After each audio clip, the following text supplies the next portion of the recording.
Scarpins Avenue.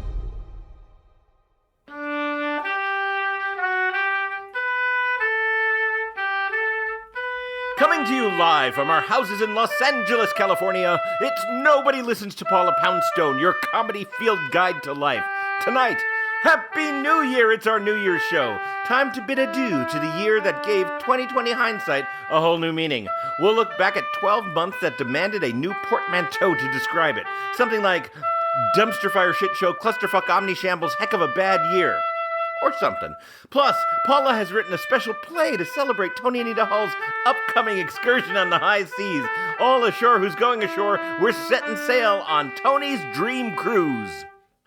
I'm Adam Felber, the man who tries to keep the descending Times Square ball of our conversation falling on a straight line through this countdown to coherency. And now, please welcome the woman who blows a horn of confabulation and throws topical confetti into the air well before midnight, Paula Poundstone! Hey, guys! Oh, my gosh. Ouch. Ouch. Welcome, ouch. Paula. My sequins bra is cutting into my ribcage. So's mine. It's so nice to be with you guys. Adam, Toni, Bonnie, and Ken is with us. Happy New Year. And by the way... Ken Lezebnik is with us. Missed you. And thanks to tonight's house band, Nobody, Matt Butterfield on oboe. He's from Johnston, Rhode Island, and they can barely fit an oboe into Rhode Island. It's a very small state. It's a very small state, but he's been on before. And I just want to say, as long as we're at New Year's, I just want to say I'm really grateful for all the nobodies during this pandemic who've stepped up and been our house bands from afar. Let's hear it for them. Very lucky. We have the best listeners.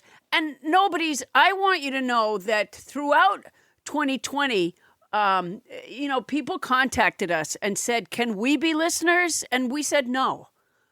We like you. Yeah, we really, it's kind of an exclusive club. And thank you for asking, but frankly, no. So our new message for 2021 is nobody listens to Paula Poundstone. Don't tell your friends about it. Yeah, exactly. If you've been telling your Paula, friends. we made it. We did. Oh, my gosh. We're almost at 2021. I thought maybe we could look back at this past year, given that this is our New Year's special. You know, Adam, everyone keeps bitching about the year 2020, which I've come to feel is kind of unfair to 2020. Because I took a look back through my calendar today, and you know what? It wasn't all bad. I'm going to give you some samples, okay? On January 1st, for many years now, I've worked in San Francisco on New Year's Eve, telling my jokes to a large theater full of people. But that used to be a thing. Yeah, I remember. It was so quaint. It's so old school. But anyway, so on January 1st in my calendar, it said fly home from San Francisco. January 2nd, eye doctor appointment and dog beach. January 3rd, taekwondo. January 5th, interview, kickboxing. January 6th, volunteer in nursing home and taekwondo. And also podcast production meeting. January 7th, taekwondo podcast. January 11th, ping pong party. And in parentheses, it said we stood really close together. January 16th. It's odd that would be a note in your calendar. Yeah, it was though. January 16th, eye doctor appointment. January 17th, perform in Salt Lake City. January 18th, perform in Providence, Rhode Island. January 23rd, wait, don't tell me, in Chicago. January 24th, Cleveland. Ooh. January 25th, Mount Vernon, Washington. January 31st, Portland, Oregon. February 1st, Milwaukee. Now, March 13th, I'm just going to move ahead a little bit. March 13th. Okay, well, I was enjoying that. Yeah, January and February were fantastic. Okay. We thought. March 13th, move March performing dates into May. Walk the dogs. Do online ab workout. Attend squinting webinar. March 14th. Oh, wow. Move performance dates into June. charity fundraiser show on Zoom. Do online butt busting workout. Walk the dogs. March 15th. Yikes. Move performance dates into September. Charity fundraiser show on Zoom. Train dogs to stay and watch videos. March 16th. Move performance dates into 2021. Try to stop watching MSNBC. Buy more Fritos. Google how to lure murder hornets. Close my eyes really tight. Oof. Open them and see if Trump is still president. Look for support group for Twitter addiction. So I think that's all the good parts, really. But you know what? As you can see, 2020 has been sorely misjudged. January and February, as far as we knew, were good. Uh-huh.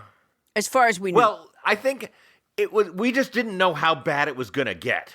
Well, I mean, obviously, in the course of the spring and the summer, we began to come to terms with the fact that it really hadn't been so good for many of our citizens for a long time. But that aside, True. you know, that what I just read you from February and January was in a bubble was pretty good. It turned out that Trump did know during that period and that the virus was up and running during that period, but we were blissfully ignorant, and it was Okay. and it made that Providence, Rhode Island show really good. I'm sure it did. Yeah. All right. Well, you know, there's stuff to look forward to. There's a shiny new vaccine, and I feel like we've got a better year coming up just by default. So it's with that I want to open things up and roll around the horn and find out what people have as New Year's plans. Or, and this is kind of a new wrinkle for the pandemic, because we don't have any plans for New Year's, if you want to tell us a story from New Year's gone by, that's fine too. We're just going to kick it around the horn. It's New Year's. Paula, you want to kick us off? Yeah. What's your New Year going to look like, or what did it once look like? Oh, you mean New Year's Eve? Like the ringing? Yeah, New Year's Eve. Ringing in Yeah. the new year? Oh, Sure, yeah. yeah. I that's think what I I'm mean. gonna dust. I have so longed to dust. I never have any time to do chores anymore, and so yeah, I'm gonna Okay.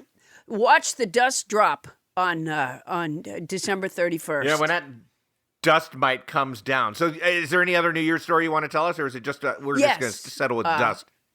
Oh, all right. So years ago, as I told you, I used to work San Francisco on New Year's. For many, many years, I did that. And so one night when I still lived up there, I had an apartment up there on Hyde Street, which is one of the really hilly streets. And I drove a 65 Mustang. And no, I didn't buy it in 65. And but a 65 Mustang, it was a sports car in its day. But its day, even in the early 80s when I had that car, was long since past. So it was a giant, heavy piece of metal. And it was really hard to turn the wheel, and I'm just plain not a good driver. There, it's been said. I have a license, but there's a check mark on it, and it says, "See me." Wow. Yeah, it was, That's unusual. Yeah, the instructor that let me get my license put that on there.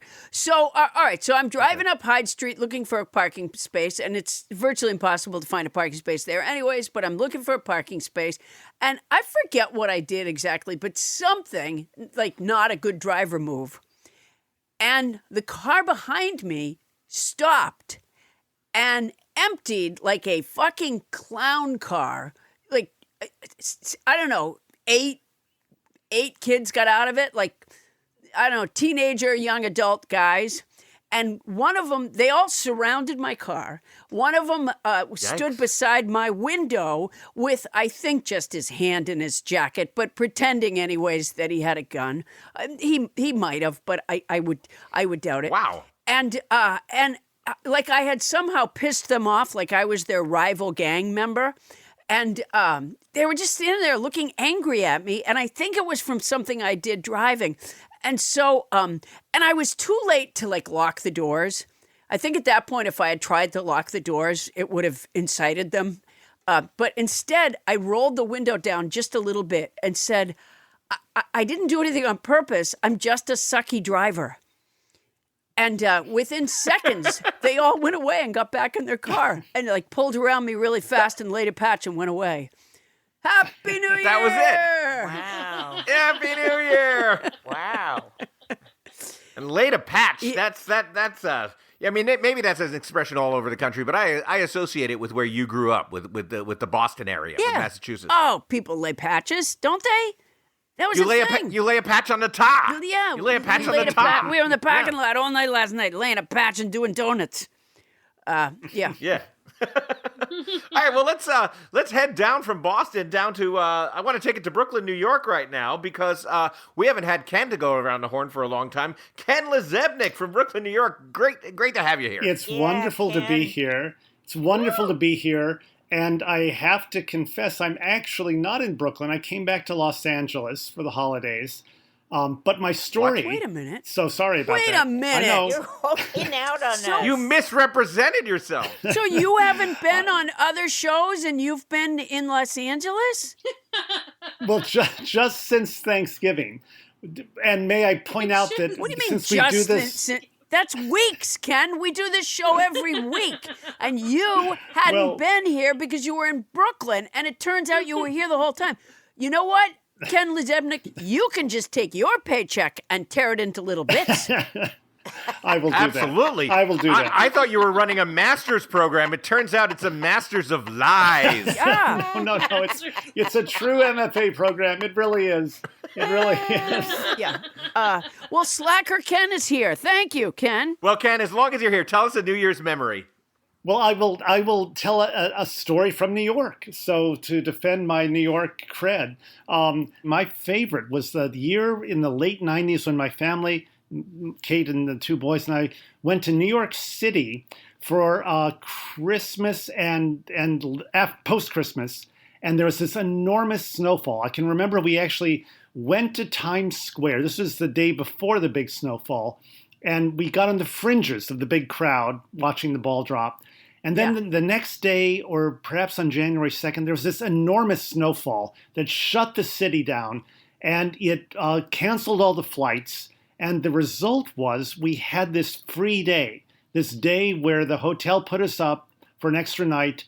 And we took the kids into Central Park, where the hills of Central Park, the little hills, were full of kids on pieces of cardboard sledding down the hills. And it just remains this beautiful memory of the quiet and how beautiful a city can be. So in contrast to Paula's story of urban blight, and I will give you this story of a big city that worked well. Oh, that's wonderful, nice. Ken. This is a cheery memory. And you know what? I'm gonna pull a Dick Cheney and appoint myself as next, because I have a story that I guess will go with that, because it's also a New York story. Twice in my life, I think, I went to Times Square for New Year's Eve. I would never do it again, but when I was in my 20s, it just seemed like a good thing to do. And I think it was the second time that I did it. I was with a bunch of friends, mostly from college, and there were maybe 6 or 7 of us, and I remember we were downtown at like 19th Street or something. We were walking out of this party and then going to walk the rest of the way to Times Square. And in the lobby of this apartment building that we were leaving was a miniature, what do you call those things? Nativity scene, right? Yeah. And I remember this very clearly because Scott, kind of the scamp of our group, started messing with the nativity scene, like poking it and picking up figurines. And Kristen, who was kind of more of a rules-oriented person, told him not to do that. And then we left the apartment building, and we were about a half a block away when Scott revealed that he had the baby Jesus with him. And Kristen walked him back to the building and made him go into the lobby and put the tiny little baby Jesus back in the nativity scene. And then we just started walking towards Times Square, and we started noticing about 5 or 6 blocks away that like Scott was just not talking. And he was like the most talkative member of our group, but he was sullen and not talking. And we finally, we get like 10 blocks away, and we finally were like, Scott, what is this? Are you pouting? Why are you so closed-mouthed? And Scott looked at us, and he opened his mouth and stuck out his tongue, and on it was the baby Jesus. Now that. And that is my New Year's Eve memory. That is such a beautiful story. I like it that you stopped before the part where Scott got some hideous infection from. Oh, yeah. We all, and the story ends with, and we all sure miss him. Yeah. Yeah. So it's a story with a message, which is don't lick the baby Jesus. It's it's been touched by so many people. Yeah, licking Jesus is a no-no in just about any religion. Yeah. Yeah. Wow, that one fell flat. I just want to say when Adam, when you mentioned going to Times Square for New Year's, Toni was like, oh, like that was just the worst thing she had ever heard. And yet she just booked a cruise for New Year's Eve on 2022 that goes to Times Square. Yeah. Toni Anita Hall, for those of you who don't know, she's our resident cruise director, in that she goes directly to cruises at the most ill-advised times. Yeah, that's all she does now is book cruises and then waits for them to be canceled. So, Toni, shore to ship, Toni Anita Hall, can you hear us out there on the waves? I can. What's your New Year's memory that you'd like to share with us? New Year's Eve memory. It's not on a ship, Paula. No. It's probably a couple years ago. I was with my brother and sister-in-law, and we were actually in Disney World, and we were in Disney Springs at a Irish pub. And it was so fun just listening to Irish music and dancing and having a good time. And on the way home, I may have been a little tipsy and I inappropriately touched Buzz Lightyear. And that was great. Wait. That was on the way home? On the way home. Like I've had a big crush on Buzz for a while. And just... took my I chance. hope this was a model of Buzz Lightyear. It was. It was some. It was kind Tim of Allen, but he statue. isn't pressing charges. That's good. Okay, we have to unpack this a little bit. You have a crush on Buzz Lightyear? Yes, he's so cute, and also Chris Evans, who is my boyfriend, is voicing Buzz Lightyear in the prequel called Lightyear. Captain America. Captain America is voicing Buzz, and that is so attractive and cute That's to a me. double crush, yeah. Wow. A double crush. Quadruple And how crush. did you say you touched him inappropriately. I know this is ill-advised, but I'm going to dip in for a detail here. No, she grabbed him. Did you? No, she grabbed him right in the plastic. Yeah, did you grab him, caress him, cup him? What did you do? Yep. Yes. Oh my God. She did all the above, I guess. Yep. Okay. Wow. You know, Toni, I usually retreat from Bonnie quickly, but I'm going to retreat from you pretty quickly right here. And ho, ho, ho, we're heading up to the Simi Valley. You know what? I just want to say one thing. Okay. Toni, I'm so glad you didn't go after Mr. Potato Head because he was married. Yeah, that's right. So Buzz Lightyear, at least he was single. even drunk, you had some scruples. I really appreciate that. That is very impressive, Toni. Thank you. All right, she's leaving it there. All right, so let's head up to the Simi Valley where lurks Paula's manager, our friend, our producer, Captain Crinkle, Bonnie Burns. Well, hello, everybody. Happy New Year. Happy New Year. Happy That's New Year, what I have Captain. to say. We love you. You know, just hearing Toni... Oh, thank you. Just hearing Toni talk, I look back on a year of surprises from Toni Anita Hall. From, grabbing Buzz Lightyear's crotch to, what was that guy's name? Eddie Below Deck, whatever. Okay, I never said I grabbed anyone's crotch, She Bonnie. got so upset that we said out loud that she thought he wasn't that good on one season, and then she's got like the what in her new bedroom? Mirrors or something that she can fool around with when somebody's in bed with her, and she subscribes I don't to remember it. that. Never said anyone Cosmo. being in bed with Doing? me. When was that You're revealed? making up stories now. No, you knew about the butt Frida? It's just, she says, fuck butt now. Frida. It's just been a year of tiptoeing through the escalation of Toni Anita Hall's life.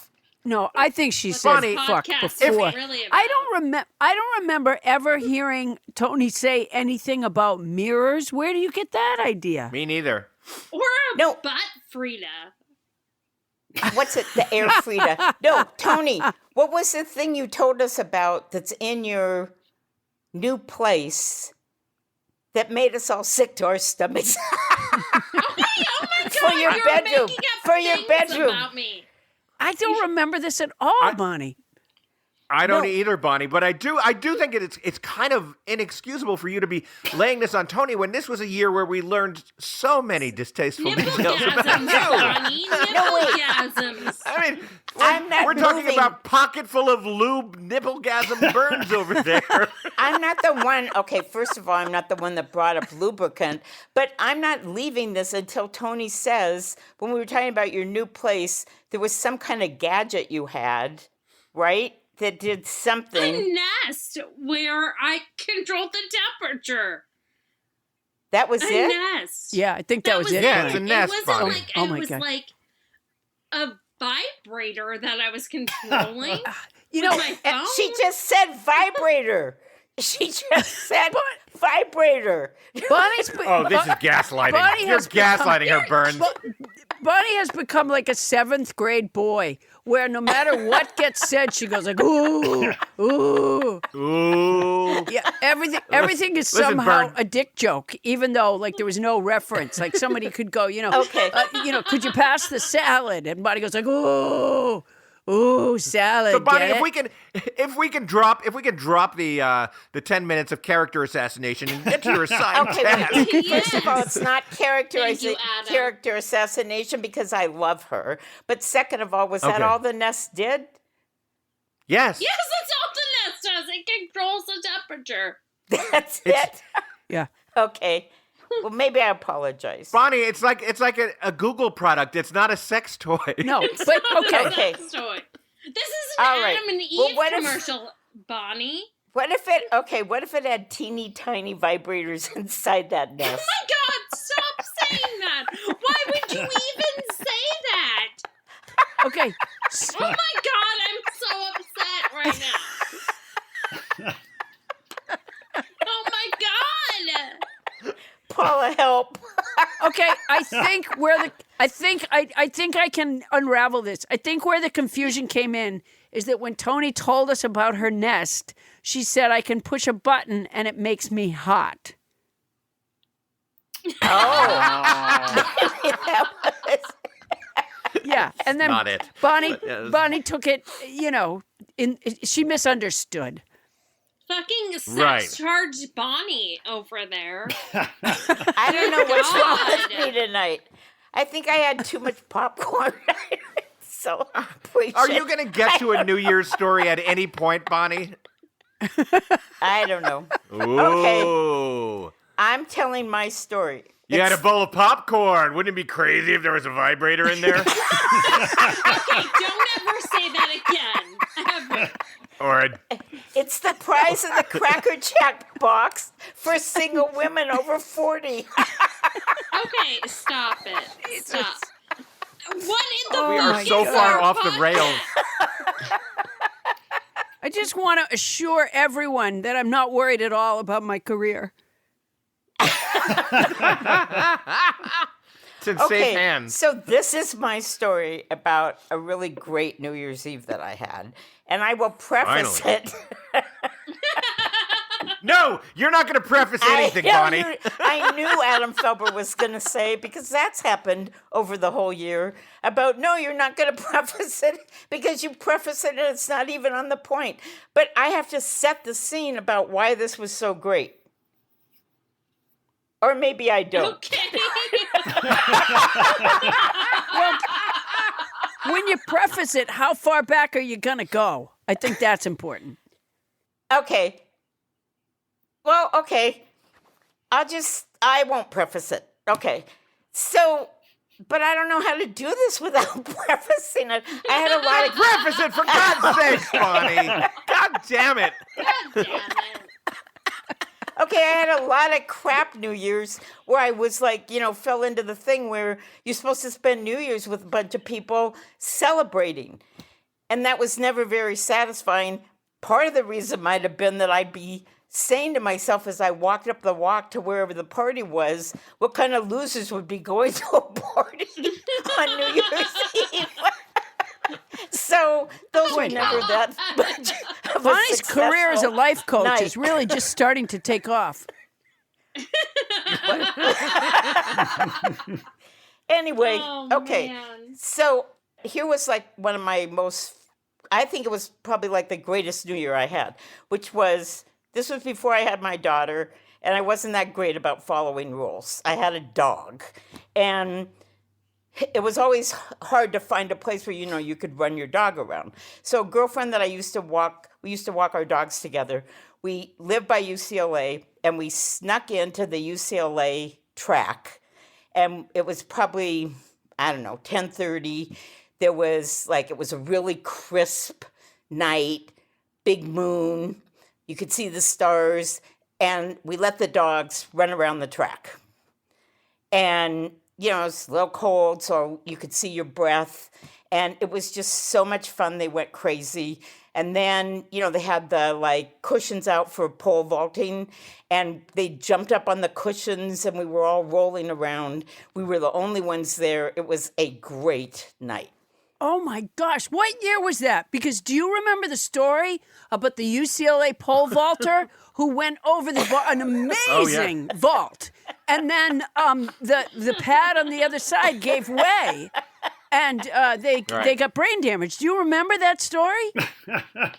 Oh my! Yeah, something had weakened the pads, apparently. Yeah, apparently the pads, a lot of the foam had come out of the pads, and groundskeepers we don't know why. It's locked. No one can get in here.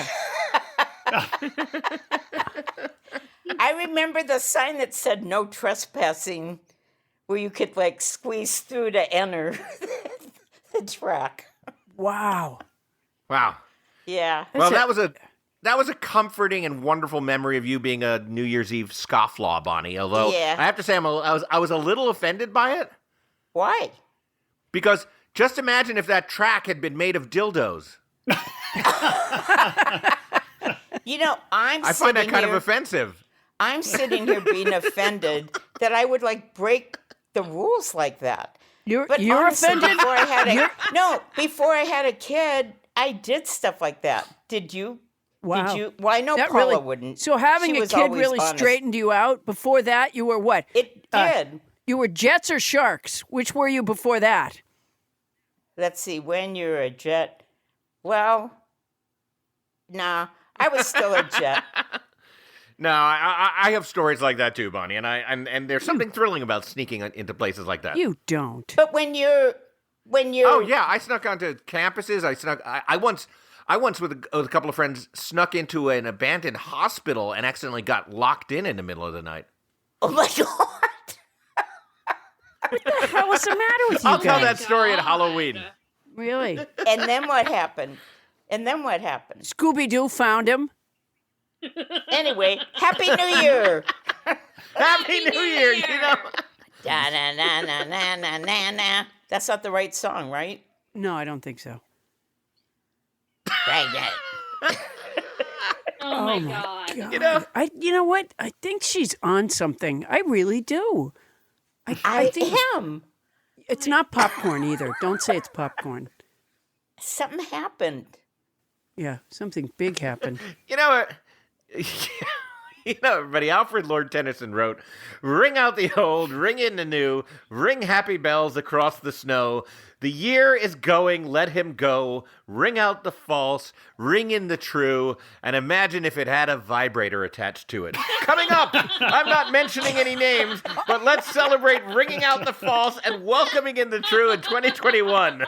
That's next wait a when we minute. return Adam Felber. on Nobody Listens to Paul. Adam Yes? Felber, hold on just a minute. I just want to say that I'm appalled at the allegations that Bonnie Burns thrust onto Toni Anita Hull tonight, and I just want to speak in support of Toni Anita Hull, who simply has a device to turn on the thermostat in her house.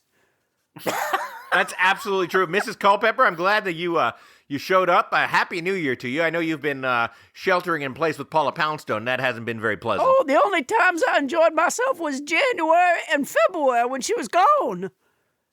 Well, I, for one, am glad that you showed up to help clear Toni Anita Hall's good name. Oh, my word, I can't believe the sorts of allegations that Bonnie Burns Bonnie Burns has taken time to make allegations about Toni Anita Hull.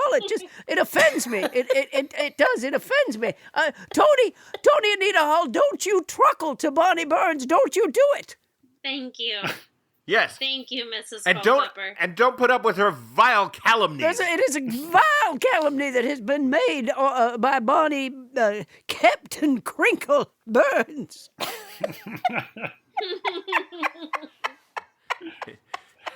Well, and with that, I want to say that we're clearly never going to have the Google Nest as a sponsor, but otherwise things are great, and we'll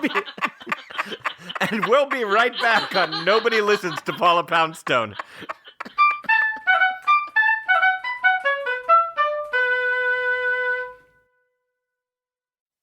Hey, Paula, what do you say we warm up this winter with fresh, pre-measured ingredients and mouth-watering seasonal recipes delivered right to our doors, contact-free? HelloFresh lets you skip those trips to the grocery store and still enjoy high-quality veggies and protein so you can turn those New Year's resolutions into realities.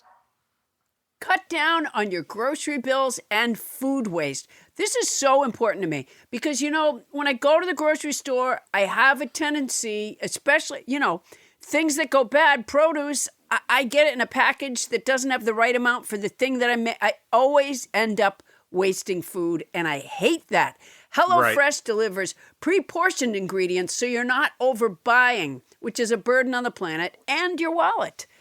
Plus, I like to make the dishes that you end up having 2 nights' food from it so that the flavors combine in the refrigerator overnight. Ooh, yeah, they stew together. HelloFresh's Easy Eats offering has tons of quick and easy meal solutions like oven-ready and 10 to 20-minute meals, perfect for Paula Poundstone's busy schedule.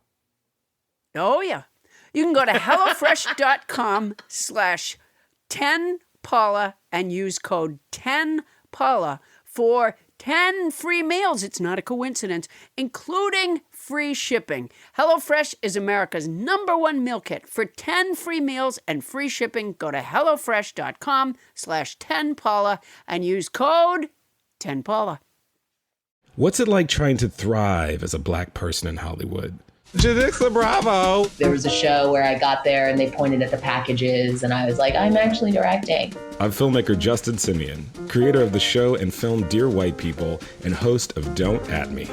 Tune in for a show where I get real with game-changing creators of color. Issa Rae! Hey, this is Bound. Is Bound on your podcast? At me then. I'm ready. Creators from the LGBTQIA community, Patrick, Ian, Polk. I wanted to do a movie about black gay men. I said, okay, I'm just going to do a movie about black gay men. And I was like, well, what is it about? A bunch of punks? Female creators. What's up, Sam J? When I do hear some of those labels, I'm like, oh, that does make sense. Like, masculine of center. Yeah, that is what I am. Basically, everybody but straight white men, but also sometimes them as well. Brought to you by Starburns Audio, Don't At Me with Justin Simeon is available now wherever you listen to podcasts. And remember, don't at me. Unless you got something to say.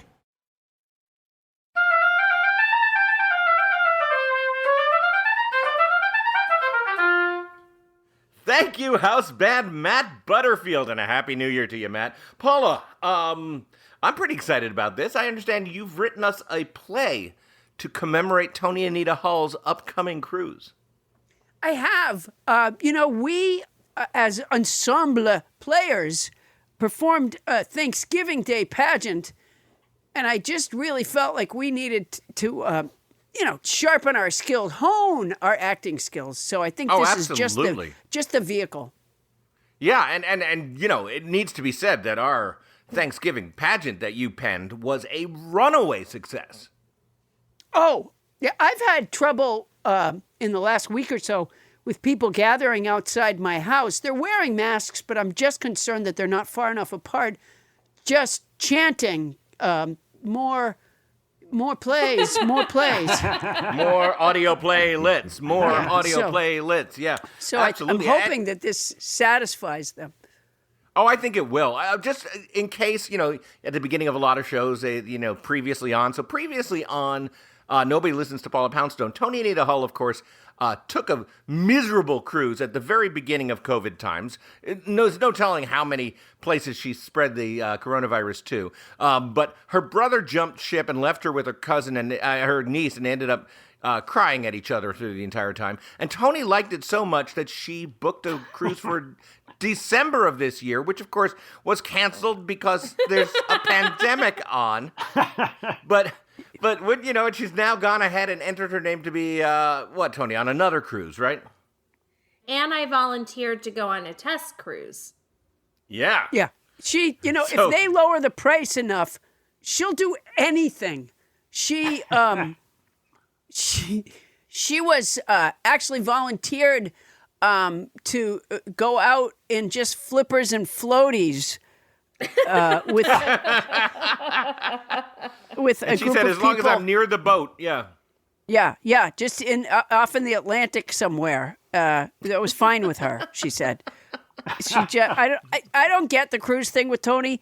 I really thought she got it out of her system on the first one that she went on, but every other day she tells me about another cruise she signed up for. And of course, they keep being canceled, but she just more and more and more. And you're right. She says yes to everything. Would you be willing to take a roommate? And she said yes. Would it be okay if that roommate was a dangerous new rhinovirus? She said yes. Yeah, doesn't matter what the. Yeah. All right, well, then, so Nobody Listens to Paula Poundstone players now bring you Toni's Dream Cruise by Paula Poundstone. Toni Anita Hall drifts off to sleep thinking about a cruise. Adam, Paula, Bonnie, and Toni stand on the bridge of a large cruise ship. No one else is there. This cruise has been everything I hoped it would be. Thanks for coming, y'all. Do you think the ship's captain listens to the podcast? Do you think that's why he invited us up to the bridge? This view is amazing. No, I don't think he listens to the show. I think when you introduced yourself as Captain Crinkle, he actually thought you were a captain. Don't you think it's weird that he's not here and neither is any of the crew? Oh, no, that's not weird. You see, these modern ships can actually be programmed. I worked on one once. You did not. I did. I did. I don't think so. Boy, it's good to get away, isn't it? Toni, how's your nice big room? It's awesome. And I'm sorry you guys got such small rooms. I just got perks because I booked so many cruises that got canceled. Could that be because they're floating Petri dishes and you booked them during a global pandemic? Something like that? Man, I woke up last night to the sound of really loud crinkling. I knew she did it when she drove. I knew she did it when she eats, works, sits near a microphone, or talks on the phone, but I had no idea that Captain Crinkle crinkles in her sleep. That's exactly why I asked for a room on a different floor from her. Okay, that is so unfair. I'm 2 floors away from you. How do you know it's not somebody else? It was you, Bonnie. All the passengers were talking about it at the chocolate fountain at lunch. Hey, where's Ken? He told me he was going to meet us up here. Ken is always missing. He only shows up in the summer. He's like a mosquito. Land's not here either. Oh, his room's right beside Bonnie, so he's probably sleeping while he can. Honest to God, Toni.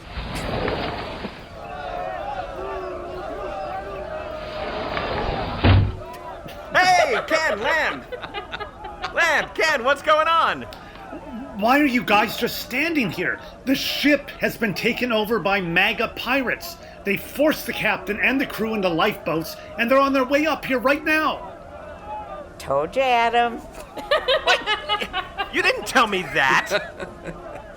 You said the ship steers itself, and I knew it didn't steer itself. I didn't say that. I did not say that. The ship doesn't steer itself. We're going in circles, and we might even run over the captain and crew. No, I'm fine. Not you, the captain of the ship. I think Toni and I can steer the ship. I mean, we watch Below Deck. What, that piece of shit reality show with Eddie Lucas? Don't say that. Say that. Look, I can hear the MAGA pirates just outside the door. Paula, why don't you go out there and try to talk to them? Use your comedy. You know, Laura Ingalls Wilder said, "A good laugh overcomes more difficulties and dissipates more dark clouds than any other one thing." I'm supposed to go do stand-up to MAGA pirates because Half Pint from Little House on the Prairie said that? No, I think it was the older girl who wrote the books. No, it was the younger girl. I've written a couple of books. Oh, God. Paula, you always said that people have more in common than they have differences. You go out there and find the laughs and the common ground. I used to believe that, but after what's happened in the last 9 months, hell, the last 4 years, I don't know if I believe that anymore. Okay, I think you do, and if it goes well, I think I could, turn it into a thing where I could get you more bookings. It was Half Pint. You Googled it, didn't you? Toni, I need you at the helm. All right, I'll go. Hi, it's just me, Paula Poundstone. All right, I'm going to try to call for help on this ship-to-shore line.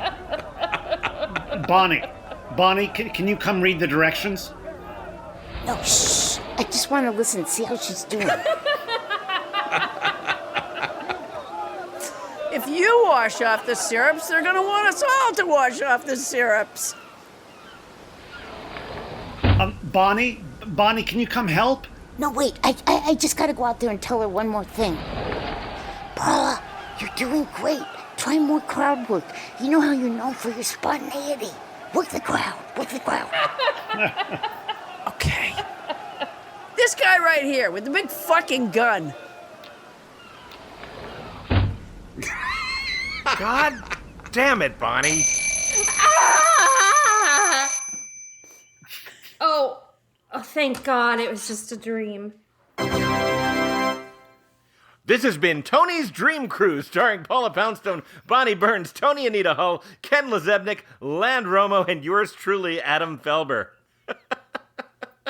Oh, that was something. That was powerful. It was a powerful rendition. Absolutely, and it's only at a Poundstone Players production that you get to hear us being both the players and the audience.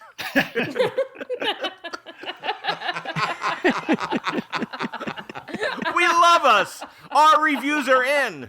If you hear just one play this year, hear ours, says we.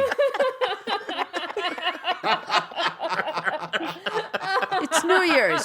We have to entertain ourselves, and I think we've really done that. Yeah. You know what? I'll tell you something. This is just a feeling that I have about, how 2021 is going to.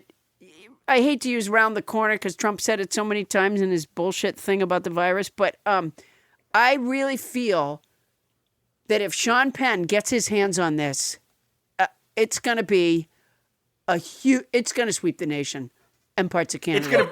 It's going to bring theaters back. Oh, it is going to bring theater back. Oh, my God. Can you imagine Bette Midler as Toni? Oh my God, I die. Kind of the role she was born to play. Oh, she would love that. Oh, my gosh. Oh, wait a minute. And Cher as Bonnie Burns? This is going to be so popular. Cher would be you. Cher would be you. No, Barbara Streisand would be me. What's the matter with you? I'm Barbara Streisand. I feel like Barbara Streisand could do a pretty good me. You know Barbara what? Streisand? It's you?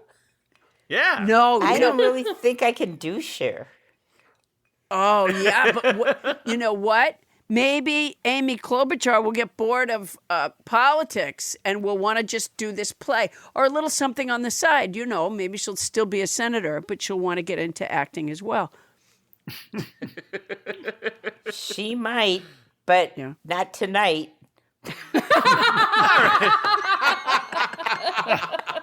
And on that, T.S. Eliot wrote, "For last year's words belong to last year's language, and next year's words await another voice.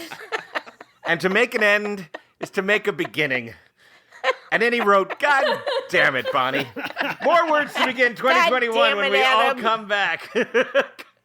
Coming up, no good deed goes unpunished.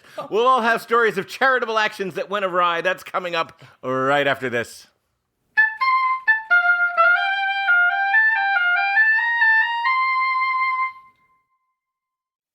These days, it can be hard to find the time to sit down and learn more. I have that problem. I learn nothing. It's not easy when the likes of social media can be so addictive and time-consuming. So you may think you don't have the time to develop yourself. There is an app I highly recommend. It's called Blinkist, Paula. Blinkist is for anyone who cares about learning but doesn't have a lot of time. Blinkist takes the key ideas and insights from over 4,000 nonfiction bestsellers, which, every time I hear these books talked about, I say in my head, oh, I'm going to read that book. And I never do. So this is a perfect idea. It takes the bestsellers in more than 27 categories and gathers them together in 15-minute text and audio explainers that help you understand more about the core ideas. So, for example, you can listen to the 15-minute piece about the book or read the 15-minute Blinkist piece about the book, and you can decide, hey, you know what? I really do want to read that book. Or, you know what? That's plenty. I think I get it. And you know what? I've had both experiences in the last couple of weeks. As I told everybody, I listened to Sapiens, A Brief History of Humankind, and I feel like I absorbed all the major points of that book. No, you know what's perfect? You read A Brief History of Humankind in even more brief. I read a briefer history of humankind, whereas this week I read the summary of A Promised Land, the new Barack Obama book. And it was riveting, and it absolutely convinced me that I want to read the whole book in his voice, because it was kind of fantastic.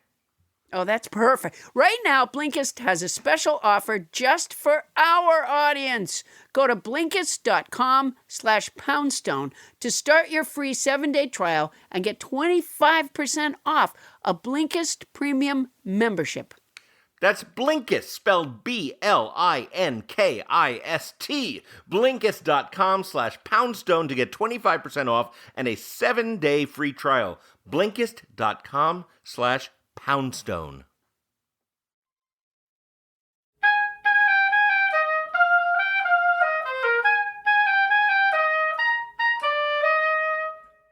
The cat of the week is Clyde from Madison, New Jersey.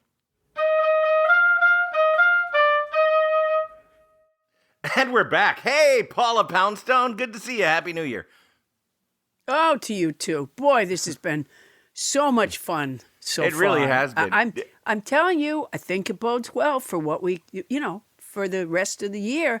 I mean, obviously we have a pattern of strong Januaries to begin with. That's right. We're on a streak of great Januaries compared to the rest of the year. Hey, speaking of the rest of the year or the new year coming, do you have any resolutions? I do. My New Year's resolution is to be more helpful. I mean, there's so much to be done, and pulling both our country and the rest of the world out of the hole that we're in. It's like we had a giant party, and now we've woken up and there's pizza rinds in cups of flat beer and broken glass and trash everywhere. And so you don't have to look far to find something that you could do to be helpful. So that's my New Year's resolution, is to be helpful in some way every day. Now, and you are a helpful person. I want to say that, like, I would say almost every time that you've been to a party at my house, when it gets to a certain hour, I know that I can find you in the kitchen because you've decided to start helping with the dishes. That's just how helpful you are. But what you apparently have never noticed is I also always wear a little backpack. Have you ever noticed the next day that there's some stuff missing? Well, I think that I have noticed that, like, for every fork that you wash, there's a fork missing. Exactly. So that's why I'm making it a New Year's resolution. So it's to be helpful without taking recompense, if that's the right word, and I think it is. Well, you know another right word would be stealing. Yeah, that would be. So, the truth is, no, my record of being helpful is a little bit spotty because sometimes I mean well and I just somehow don't pull it off. Like, I remember one time I was skiing. Where could I have even been skiing? I forget. I was skiing someplace. And I'm not a good skier to begin with, but years go by in between ski trips for me. So I'm always, at best, rusty. And at worst, I really kind of suck. But that doesn't stop my instinct to try to help people. So I was skiing one time, and I coming down the slopes, and there's a mom and her kid, and the kid has fallen, and, he might have been like, I don't know, 5, 6, and she's trying to get the skis back on him, and you know how hard that can be, So I do this thing where I, like, pull up in front of them with sort of a flare. So I sort of, just come to a stop where I make snow fly when I stop, real dramatic and stuff. And I go, let me help. And the lady's like, no, I think we got it. And I'm like, no, I'll help. And within minutes, I've fallen down. One of my skis, like, took off down the hill. I think she had the ski on the kid at one point, and I accidentally knocked it off. I remember the look on the kid's face. Just like, when will this stop? And by the time I was that far into it, I couldn't go like, yeah, you know what? I really suck at this. And I never should have offered to help because it was just too humiliating at that point. You were committed, yeah. I was very committed, yeah. I just remember that if I hadn't pulled up, like if they would have been back up on their skis and down the hill, probably in a matter of like 2 minutes. But as it was like, 10 minutes of rolling around in the snow, me falling over, me falling onto the kid, the lady losing her balance. It was not helpful, as it turns out. Anybody else offered help that didn't? We've actually opened it up to everybody here and all our listeners. Stories of how no good deed goes unpunished. And once again, I want to give them top billing because we don't get them very often. All the way from fake Brooklyn, which we call Los Angeles, it's Ken Lazevnik. Oh dear, I was terrified you're going to call him because I'm trying to think of a good deed I did, which is very hard for me to come by. Which had consequences. Okay. Which had consequences. No, the closest thing I can come is last January, when people were still able to, shoot film in a normal way, I thought I'd do this wonderful deed. There's this little restaurant in downtown Brooklyn called Something Good that had fantastic chicken. And so for the wrap of our little film shoot for the MFA at LIU, I ordered like chicken from this restaurant. And what I failed to realize is I just didn't realize exactly how much chicken they would provide. So I ended up with this little sort of cast party of maybe 15 people and enough chicken to feed literally like 80 people. And it was this horrifying moment where I just realized I didn't know what to do with all this chicken, and so it was just one of those horrifying things where I realized, well, please take it all home. And you know how that goes at parties. You say to people, oh, please take the food home. And nobody ever does, right? Yeah. I mean, you always ask people to take food home because you really don't want it in your refrigerator because you know it's just going to ultimately get thrown away. And nobody ever takes food home. So that's the most recent memory I have of something going horribly wrong. What I usually do when I go to a party and people say, please take some food home, I go, no, I couldn't. And then I just take other things. I always have that little backpack on when I go to a party. And by the way, Paula, I could use my Blu-ray remote back. I can't imagine that it's any use to you anyway. Well, I like to have memories, and as I told you, it's so easy for me to forget things. It's helpful to have a visual, something I can hold in my hand to remember. So, yeah, but I can't watch DVDs. If I had your Blu-ray remote, if I did, Adam, it would only be for the best of reasons. Okay, all right. Well, let's keep it moving then. Over in Sherman Oaks, Toni Anita Hull. Tell us the story of a good deed going punished. Oh, gosh.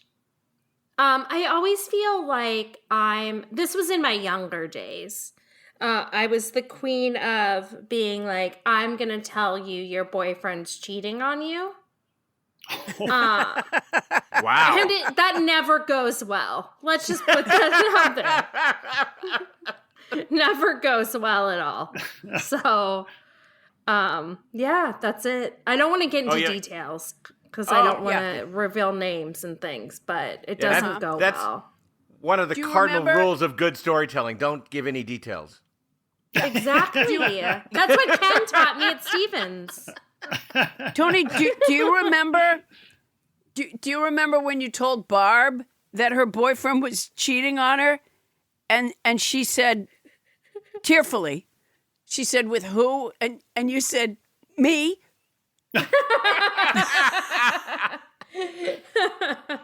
Yeah, because that's not really a story about her boyfriend, Toni. No, that's a story about you. That's no. And I bet that happened a lot. I'll just say this. I did tell someone their boyfriend was cheating on them, and it ended up they fought all over New York City all night long, and he ended up in the hospital, and all of them are still dear friends. I don't know why, but wow. Yeah. So you basically were the catalyst for somebody going to the hospital. Yes. Well, when you put it like that. Yeah. Just want to make sure we know what we're talking about here. Did the conversation go like this, Toni? Barb, I don't know how to tell you this, but here are some nunchucks, and your boyfriend's cheating on you. Was it like that? Yeah. And it was like, Barb, you see Rob over there, your boyfriend, the one who's currently moving a piano on a pulley?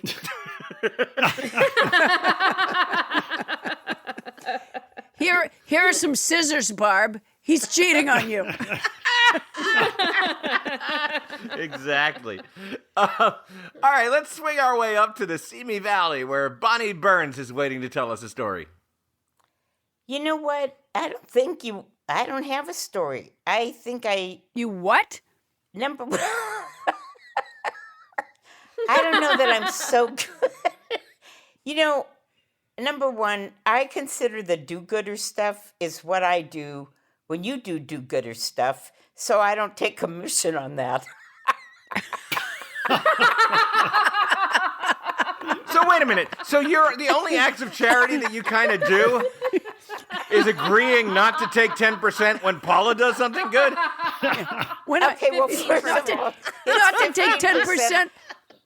When I do something for free, and by the way, it's 15%. So it's like those Three Kings managers who are like, yeah, you know what? Give the baby Jesus that myrrh, but I get 10% of that. 15. It's 15. No, that's an ancient. Your But- frankincense but envelope Bonnie- is a little light this week.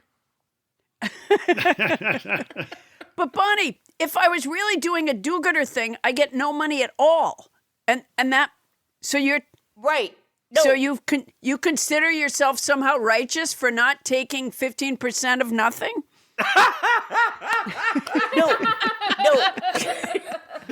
No, but He writes it off on her taxes, first too. First of all, you're one of the most decent, honest, nicest people I've ever met. And I know That this is sounds true. sappy, but hey, it's New Year's Eve. I was a producer before I met you. You really forced me to step up to the best part of myself. You don't lie, nothing like that. And you do spend time doing a lot of things for free for organizations that you really believe in. Things all have to get set up, liaison. I spend my time doing it. So since I don't get paid anything, I feel that Is those are anyone else do-gooder losing things Bonnie? Sorry I to do. I'm not hearing For a word of people this. that are Yeah. It's still terrible Can't hear because what she's you're saying, saying. she's saying nice stuff about me, but she's I know. purposely cutting It's out. like, at the moment she started Yeah. praising you for all your virtues, she started breaking up. Yeah, tell me that was an accident. Oh, what do I like about you? I was breaking up. Sorry, it's a bad connection. I'm sure there's some thing. All right. I was trying to think of a good story for this, and it turns out there were a lot, but this one's kind of fun because it's seasonal.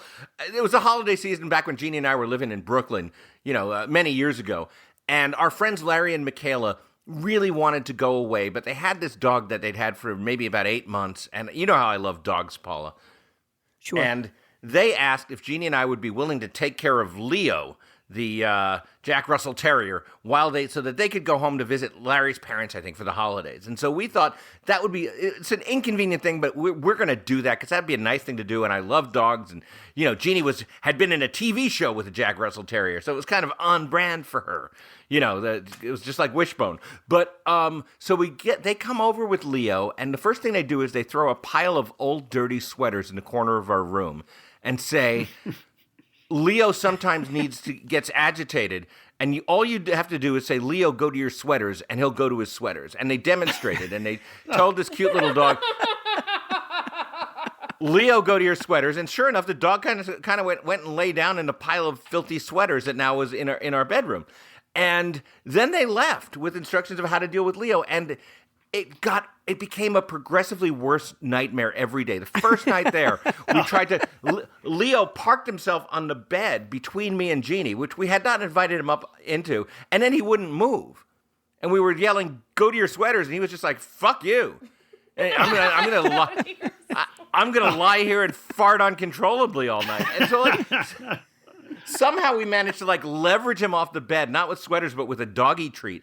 And we made it impossible for him to get back up. And he spent the whole night marching around our bed on the hardwood floor, his little nails just clacking. And literally the whole night. We woke up having not gone to sleep the next morning. And that was every night with Leo. And then it gets worse because we took him for walks. And it turned, I don't know, Paul, if you've ever encountered this, but have you ever encountered a racist dog? Because suddenly we were that asshole couple on the block that must have, no friends of color because every time a person of color walked by, Leo went nuts and tried to kill them.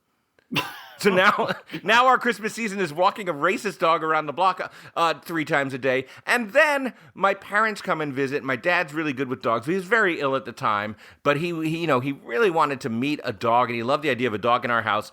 And he went to pet Leo, and Leo ripped up his hand. Oh my gosh. Yeah, just bit him hard, drew blood. We had to bandage up Dad and make sure that his tetanus shots were up to date. So we ended up spending our Christmas terrorized because we had been showing the Christmas spirit by taking in our friend's dog. Wow, that is a great story. I do have to say one thing. When you said that he planted himself between you and Jeannie and this created a difficulty, Isn't it Jack Russell Terrier? It's a fairly small dog, isn't it? You could just, you really could just shake the sheet for a second and the dog's going to fly off the bed. I should say that he was you're not wrong, but he was a big bone Jack Russell. No, it was still a Jack Russell. Yeah, well, you'd have to see Leo. And he growled every time we tried to move him. Oh, okay. Well, they do have teeth. When you said about the go to your sweaters thing, I was thinking, they did the exact same thing with Tom Selleck and Hawaiian shirts. They used to say to him, go to your Hawaiian shirts, Tom. And he would go I do have to say that, like, to this day, and it's got to be 20 years later now, whenever Jeannie and when one of us has kind of like, gone off on a tangent that makes absolutely no sense, and it's really time for that person to stop talking, the other one will say, that's okay, just go to your sweaters.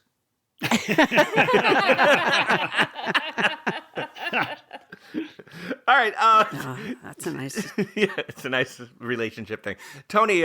Beautiful story. Thank you. We opened this up to our listeners, though, too, didn't we? Yes, we did. We did indeed. We got a slew of answers, over 200 stories of good deeds. Wow. No good deeds going unpunished. So it was hard to narrow it down, but here we go. We love you, our Nobodies. We love you. Thank you for that. So this is from Noel B. Murphy. Brought a truckload of food to a homeless shelter. When I got there, the guy said, "What, more food? Couldn't you bring weed?"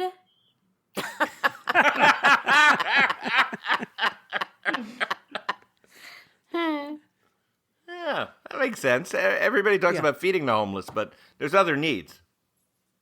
Yeah. This is from Dwight Polite. I think that's how you say it. Oh my gosh. Dwight what a Polite. great name. Dwight Polite. Polite? Oh. Politey? I But don't know. I like to think it is Dwight Polite. It's got to be Dwight Polite. Because Dwight, if it isn't, change it. That's a superhero name, Dwight Polite. Yep. Totally right. So this is what Dwight wrote in. I don't put my soda cases on the checkout counter at the grocery store. Instead, I pick them up and let the cashier use a handheld scanner to scan them. I do this because I figure the cashier has to live a bunch of heavy crap all day, and maybe I'm helping speed things up.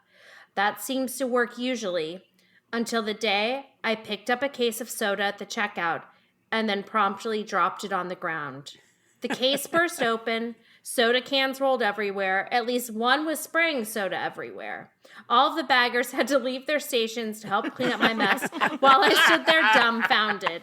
The next week at the same store, I started to grab my soda at the checkout, and the bagger remembered me. "Please let me do that for you," he said in a panicked voice. That was Dwight Polite. Dwight Polite, that was fantastic. Paula, that must have happened to you. That the odds are almost zero that given the amount of diet soda that you pick up in those little crates, has that ever happened to you in the store? Not in the store, but I've had many fall.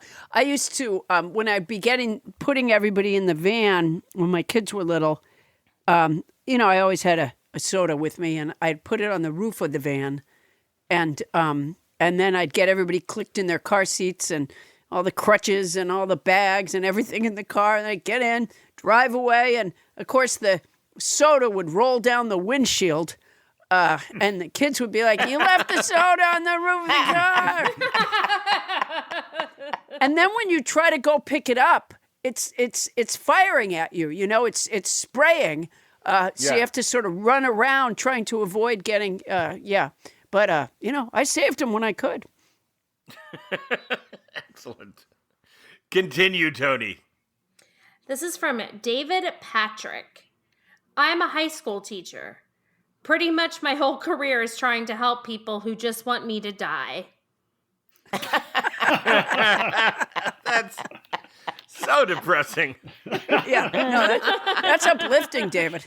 And I'm sure that's much improved in the current situation. You know what, David?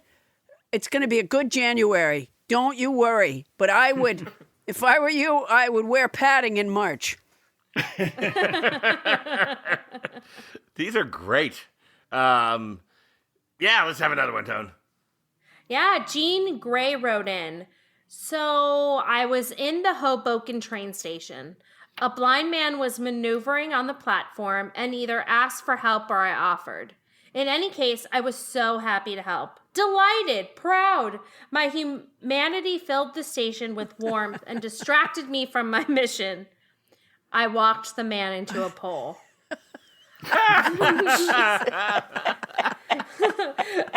The universe forgave me. I saw the man twice again, once crossing the street in the city and again playing piano at the Chelsea Club. I cut my distance because it was the right thing to do.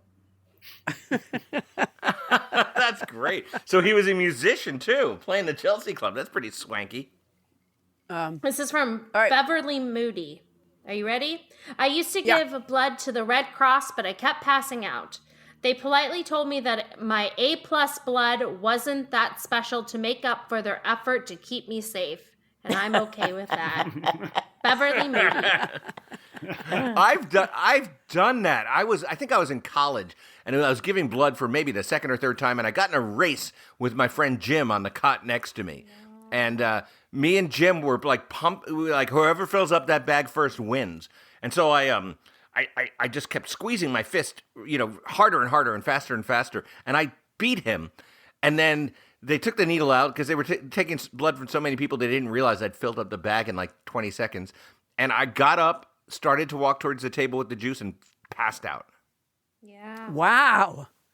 I never actually pass out, but I often sort of swoon when I give blood. And I always feel like, well, is it really helpful then?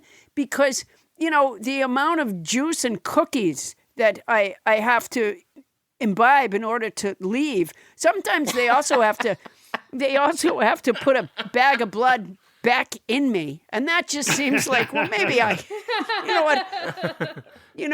just go. I'm a burden. I feel it. Leave a pint, take a pint. No, you know what? It's always worth it because not everybody needs that extra bag. And if you're like me and you've ever had a transfusion of juice and cookies, it's just not the same as the real stuff.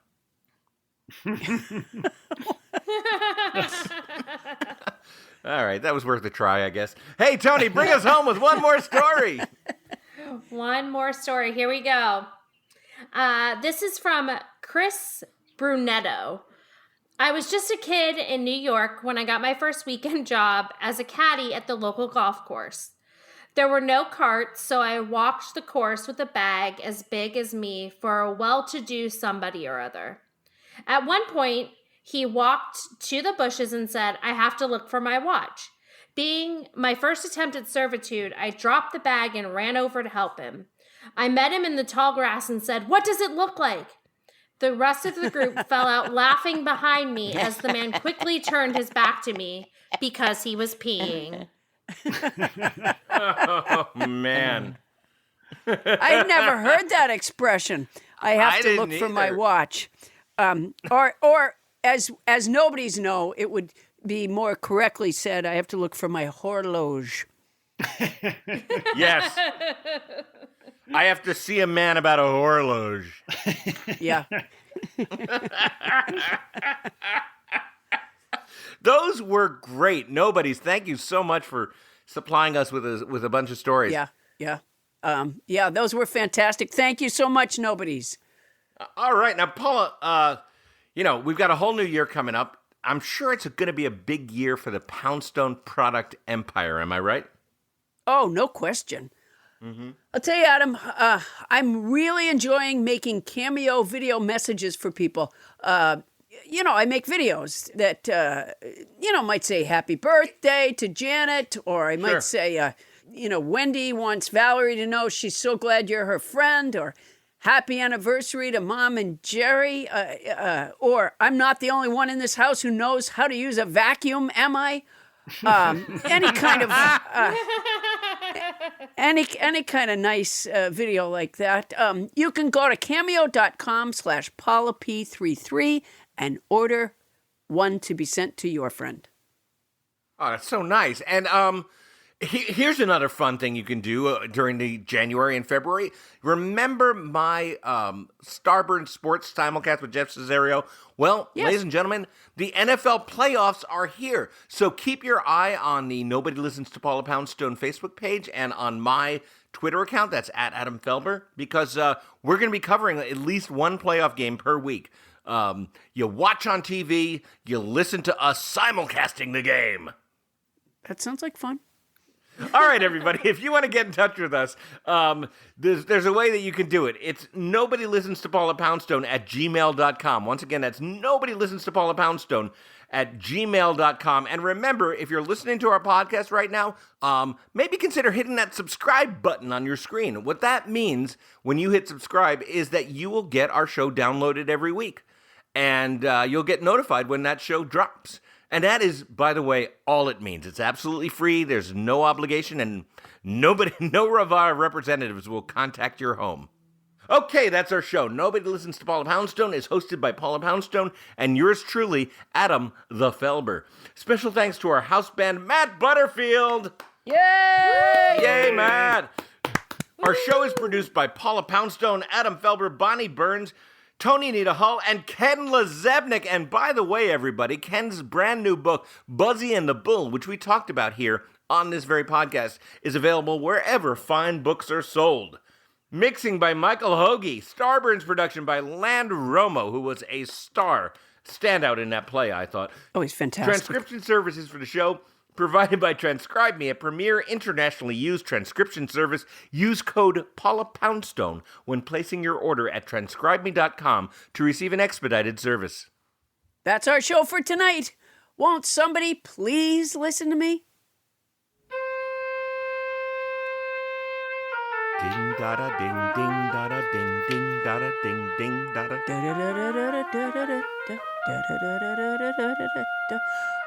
Wow. So that's Yeah. it. So it's time for Nobody Listens to Paula Poundstone 2021. Ooh. Oh, that's I a am ta- so that's a tall order. excited that we made it through 2020 together. Look, we did it. We did it. Yeah. Yeah, and I don't have that many bruises. Yeah, no, it's it's been a challenging time, but here we are. Here we are. You know what? I'll tell you. Podcast taping nights have lifted me out of a depressive hellhole any number of times. In fact, I'd say every week this year. Yeah. Every week since March, anyways.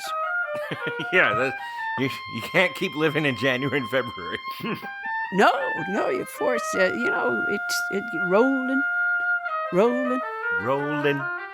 Well, Happy New Year's, you guys. Happy New Year, everybody. Happy New Year. Happy New Year. Starburns Audio, a podcast network.